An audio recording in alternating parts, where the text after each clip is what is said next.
Hey guys, so I'm back at college. Do you like my dorm room?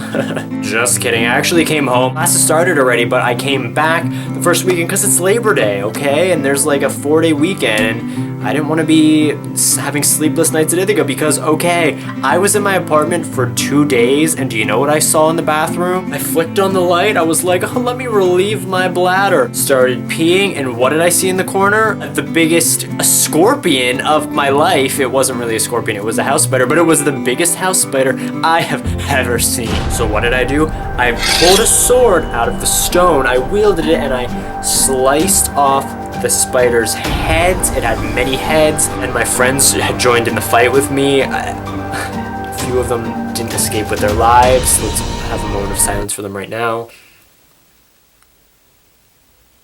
I will be burying them in the backyard tomorrow, but since it's my first week back to college, and although I'm not there when I'm making this video, I feel like I am there in spirit. And there's something that I want to discuss, and that is hopes and expectations in college. I will be telling you a magnificent story, so gather round. It is time for a magnificent story about college. So anyway, the story begins freshman year. This isn't even really a story, it's more of like a fable. It's like the cat and the hare. That is not the story. It's like the rabbit and the hare. No! It's like the turtle and the hare. Is that what is happening? Where like there is a meaning at the end. It's like a fable. You learn something, but you have to wait until the end. Anyway, let me begin this fable now. It began freshman year in college. I was so excited. I was having the time of my life. Like I was like, woo! It's gonna be the greatest experience ever. And I had heard from so many people at this point, like, college will change your life. You will meet your spouse and get married. Because I feel like people in our older generation, like our parents, literally went to college and got married because I don't know how they did it. Okay, I don't. But I had these huge wild dreams. Like I would go to sleep at night and lay my head on the pillow and be like, one day I'll find my spouse at college. Haha. Anyway, I was lucky like my first week of college because I ended up befriending like upperclassmen who happened to be gay. I was the type of person who was like, it was a hunt. I was not wasting any time. I wanted to be wedded. I wanted to adopt children. I wanted to do it all. I wanted to be Barbie and Ken, except Ken and Ken with children by the time I was out of college. So I was searching high and low. I was searching under rocks. I was searching under my bed for potential suitors. And I would ask these upperclassmen, I'd be like, so like who are the gay people at the school? Tell me their names, tell me all of them. They'd be like, oh, there's Larry and Carrie and Barry. I would be like typing away their little names, and like I'd always be like blah and blah, and then I'd vomit at the sight of Carrie and Barry and Larry because they were not.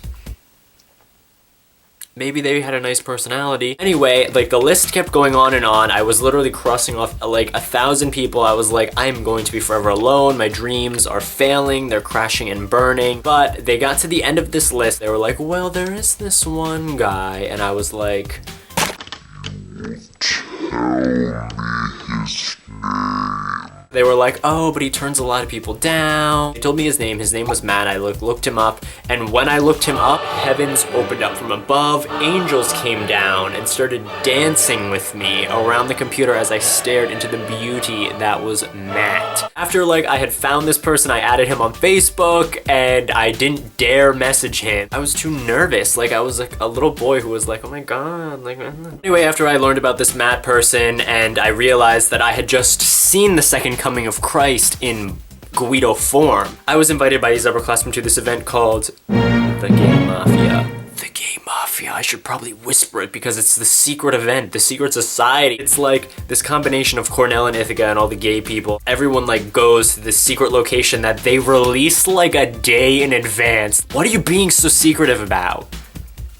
Anyway, back in the day, like I was like, the Gay Mafia, and having like been a high school student, like, and there was like one gay person in my school, I was like, do we even have enough people to make a mafia? But it turns out that we do, and they had these huge parties. So I was like, oh, I will go to this Gay Mafia. I got dressed up in my Sunday best, and by my Sunday best, it was literally like a hat and a nice shirt that I bought from Aeropostale. So anyway, like I took like a cab or something to this party, like once the hidden location was finally revealed, because God forbid the straights learn about our party because they're really gonna want to go. Anyway, I show up at this party. I took my friend Steven and my friend Brienne with me. We show up at the front door. It didn't look like a party was happening there, obviously, because apparently it was secretive, and they're like, go in the back door and like go through the underground cellar. I was just like, this is far too much work. So of course I just went in through the front door. There are people partying, people having a blast. I literally like was shocked when I entered because everyone was like literally naked, because apparently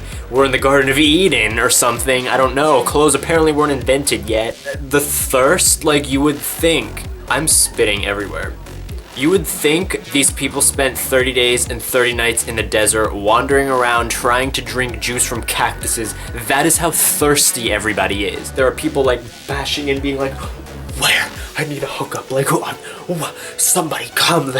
Relax, everybody. Let's take it down a notch. I, of course, like head right over to the alcohol, and there was a line for the alcohol. Excuse me while I bite off this hangnail. There was like the longest line in the world for this alcohol. I just needed it all inside of my body. I just needed to dump the entire pitcher in my body. And when I'm at parties, like, I don't know why I do this, but I try to be the direct opposite of everybody there. And it's not that like I want attention to be attracted to myself. It's just something that I automatically do. Everyone was trashy and just a mess on the floor. I was sitting there like at this party trying to be really classy. I literally had a big ruffled gown. My hair was in beautiful golden southern curls. I had a bonnet on, and I was sipping my drink and fanning myself and being like, the pleasure is all mine, gentlemen. So I was remaining classy, while everyone around me was belonging in a zoo. And then somebody entered the party, and I literally pooped and ate it. Matt, the boy who I had seen before on social media, who I added as a friend, entered into the party, and suddenly, like,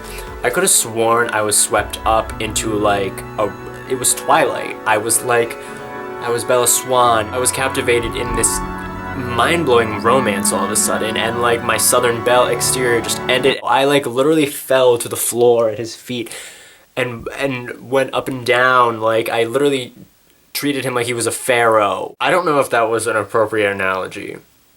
An appropriate simile? Was that a simile? Like a pharaoh? I treated him like a pharaoh? And I'm an author, LOL. It was love at first sight. I don't know how it was, but like he sat next to me and I was like, after like I introduced myself, like he seemed not very interested in me, so like he walked away. He like oh my god, I'm remembering more about this night and it was dumb. When I used to get like drunk when I was little, I used to be stupid. He like walked by me once at the party and like his jacket hit my face or something, and I was like, he slapped me right across the face. I need to leave this party. And I was so overdramatic, and all my friends were like, he didn't slap you, calm the fuck down. I literally was like, oh my god, I need stitches. I was getting more and more mad because, I don't know, I really liked him and he was ignoring me, and like he knew I liked him. And why am I such a self-entitled bitch sometimes? I got increasingly angrier with him. Like angry, talk to me. Why? At some point in the night, after he apparently beat me, I was leaving because I was mad that this kid slapped me across the face.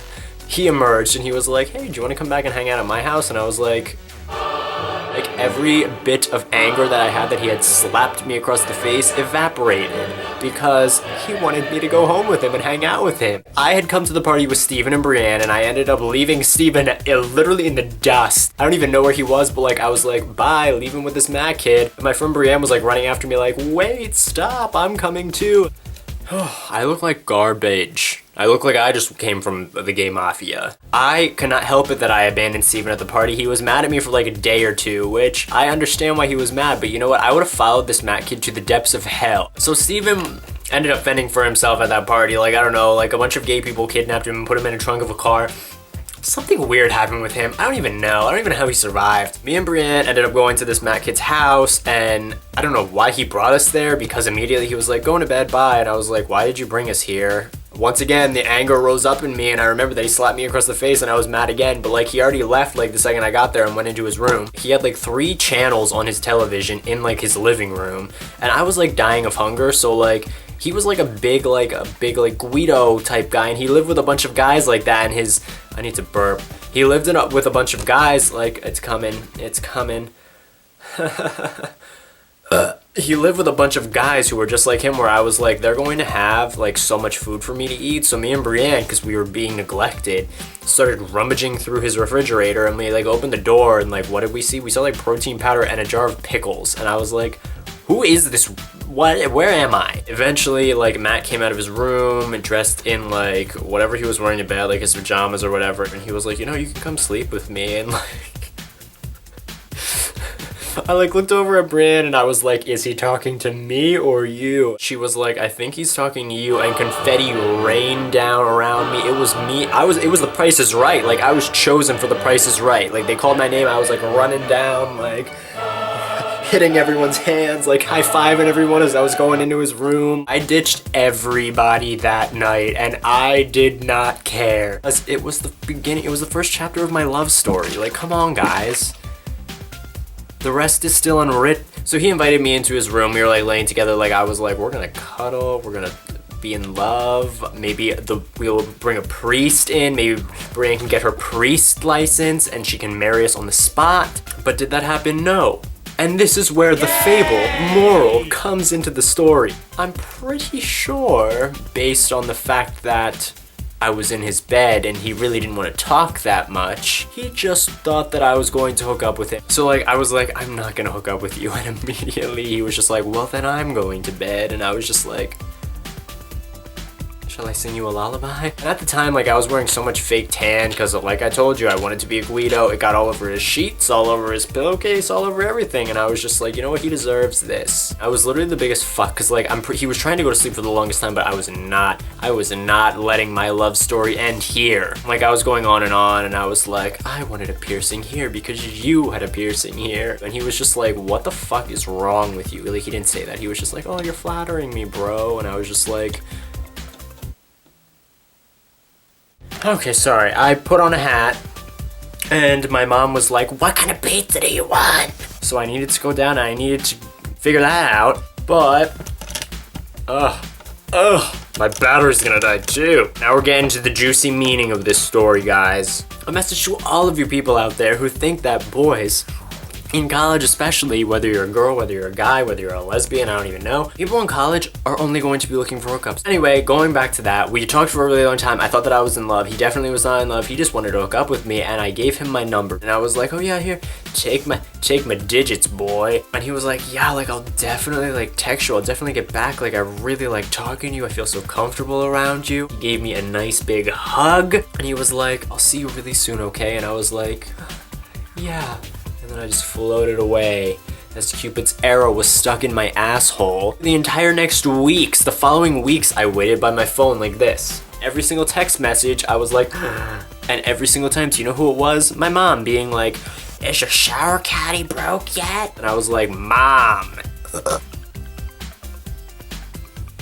So, boys will always be like, I just want to hook up in college. So don't get your hopes up there. I promise you, you are going to be disappointed 9 times out of 10. And yes, are certain people looking for a relationship in college? Yes. Is everyone closed-minded and completely against a relationship? No. But college is something incredibly temporary. It lasts 4 years and then everyone's going back to Maine, Massachusetts. So if I could give any advice to anyone out there, don't go into college banking on your sole happiness being based around your relationship status. Go into college looking for fun. Go into college looking to meet awesome people, learn a lot, have a lot of fun. Did I say have a lot of fun already? Have a lot of fun, it's important. For the first 2 years of college, I was sad and I felt alone because I felt like I was wasting out on my college experience because I wasn't sharing it with somebody. But I promise you, college, especially in this hookup culture, is about hooking up.